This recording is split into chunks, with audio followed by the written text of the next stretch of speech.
बोलो सदगुरुदेव भगवान की जय। बंधुओं, गाय भैंस अपना प्राकृतिक धर्म पर जी रहा है। गाय कभी माता की पूजा नहीं किया, कभी करवा चौथ नहीं किया, कभी तीज नहीं किया, कभी चंदा नहीं किया। गाय का गले में कभी कंठी नहीं है। गाय कभी गुरु नहीं किया। गाय कभी सत्संग में नहीं गया। बकरी कभी सत्संग में नहीं गई। भैंस कभी सत्संग में नहीं गई। लेकिन आज वो शुद्ध शाकाहारी बन के जी रहा है। वो धर्म पर और धर्म से गिरा हुआ प्राणी ये मानव है। इसका कोई धर्म नहीं है। ये चूहा मार के खाएगा। ये गाय भैंस शुगर मछली भैंस सांप खरगोश कबूतर कुत्ता ये सभी चीजों को मार मार कर खाएगा। मानुष क्या बाकी है, लेकिन गाय शुद्ध शाकाहारी है।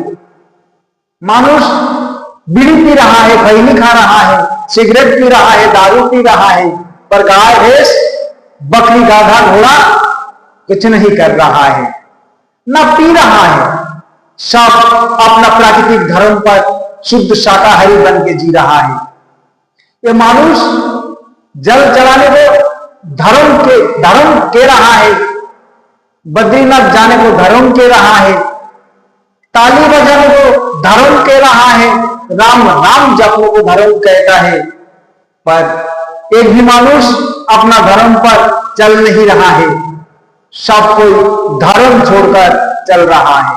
ये बंधुओं, एक शुद्ध पक्षी तोता अपना प्राकृतिक धर्म पर चल रहा है और शुद्ध शाकाहारी होकर जी रहा है। वो फल खाएगा, अन्न खाएगा। कोई कह नहीं सकते शुद्धा को मछली खाते देखा, मांस खाते देखा, कीड़ा मकोड़े खाते देखा। देखा कोई ने? अगर देखा हो तो कमेंट में बताइए। आज तक वो कबूतर अपना धर्म पर जी रहा है। आज तक वो हंस दूध पी रहा है, मोती खा रहा है, अपना प्राकृतिक धर्म पर जी रहा है। आज तक वो मधुमक्खी अपना प्राकृतिक धर्म पर जी रही है। मधुमक्खी जब बैठेगी तो फूल पर ही, कभी पायखाना पर बैठ नहीं सकते हैं। वो मांस मछली खा नहीं सकते हैं, वो बैठ नहीं सकते हैं, वो गंदे जगह पर बैठ नहीं सकते हैं। वो फूल पर नहीं तो मिठाई पर, नहीं तो रस पर, नहीं तो चीनी का बोरा पर। वो मधुमक्खी अपना प्राकृतिक धर्म पर जी रहा है। पर मानुष का धर्म कहां गया? चूल्ही भाड़ में ये चोरी करेगा, बेईमानी करेगा, ये दलाली मारेगा, ये घूस लेगा, वो डकैती करेगा, ये दूध में पानी मिलाएगा और घी में डालगा, चावल में कंकर, आटा में चोकर मिलाएगा, ये डंडी मारेगा, मुनाफाखोरी करेगा, पत्नी को गाली देगा, माता पिता को गाली देगा और बेटा बेटी को गाली देगा। इसका धर्म कहां गया? कहां है मनुष्य का धर्म? कहीं दिखाई नहीं दे रहा है।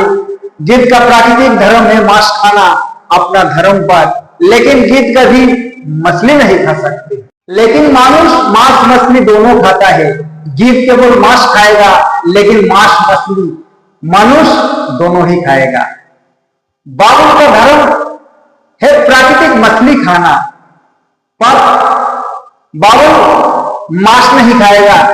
सब अपने अपने धर्म पर, अपने अपने विचार पर, अपने अपने गुण पर, अपने अपने स्वभाव पर सारे प्राणी चल रहा है। पर मानुष का धर्म किधर है? ये क्या कर रहा है? ये मानुष सिर्फ भगवान को खोजने पड़ रहा है। भगवान को भी किसी को दिखाई दिया है? ये तो कल्पना करते हैं जो भगवान है, पर मिली नहीं, कोई नहीं कह सकते, कोई देखा नहीं आज तक, केवल कल्पना चल रही है।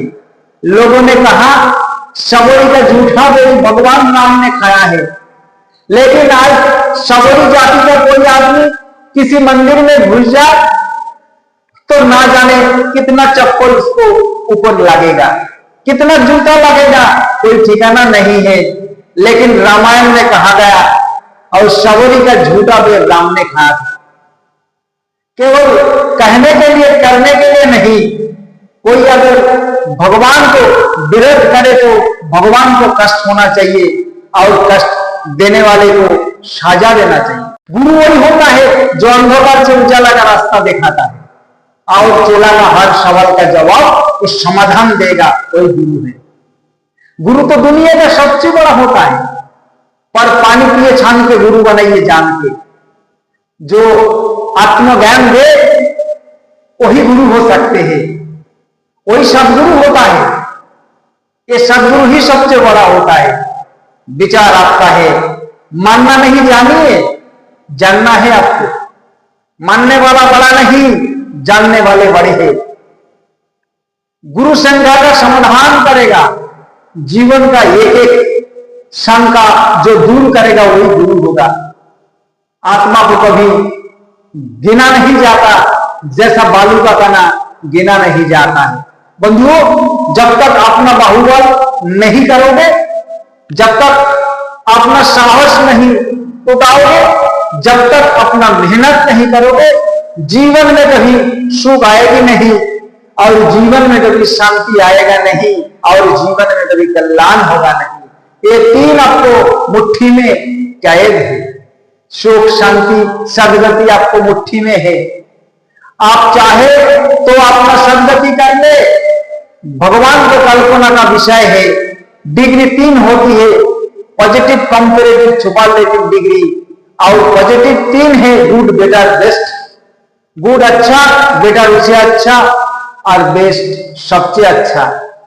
आप मांस मछली खा रहा है, दारू और भांग गांजा पी रहा है, बाद में आप सदगुरु को शरण में आके एक खराब अभ्यास त्याग कर दिया, इसमें आपको फायदा हुआ है। सदगुरु को प्रवचन सुनकर आपने सभी तो दारू पीना और गांजा पीना बंद कर दी। ये सब कुकर्म छोड़ने से आपको स्वस्थ अच्छा हुआ और बादोभ्रष्ट से मुक्त हुआ। आपका मुनाफा हुआ, क्या फायदा हुआ? इसमें तो आपको फायदा ही हुआ है ना। आप हो गए आप पॉजिटिव डिग्री एंड गुड, और प्राणियों से अच्छा हो गया। सब खाना आपने छोड़ दिया, उसके बाद आप गए सदगुरु को शरण में, कंठी माला लिया, दीक्षा लिया, चोरी, दलाली, बेईमानी, घूसखोरी छोड़ दिया। इसमें आपको मुनाफा हुआ, क्या फायदा हुआ? इसमें आपको फायदा ही हुआ है। आपको डिग्री आगे बढ़ गया, अब आप हो गया कंपैरेटिव डिग्री एंड बेटर, उसे भी अच्छा। आप हो गया महात्मा। आप पहले थे पापात्मा, आप सुधार किए तो हो गया जीवात्मा, और जीवात्मा ने सुधार किया तो हो गया महात्मा। और महात्मा बनने के बाद आप निर्भय, निर्भय, निष्काम, निर्लोभ एवं निर्मोह मन और मन की कल्पना, बुद्धि और बुद्धि की तड़कना, इंद्रिय और इंद्रियों की भोग वासना, चित्त और चित्त की चंचलता की जवाब से उठ गया तो आपकी डिग्री बढ़ गया। आपकी डिग्री हो गया सुपरलेटिव डिग्री एंड बेस्ट। सबसे अच्छा आप ही बन जाएंगे परमात्मा। पहले पापात्मा, बाद में जीवात्मा, और सुधार के हो गए महात्मा, और सुधार के बाद आप ही बन आएंगे परम आत्मा।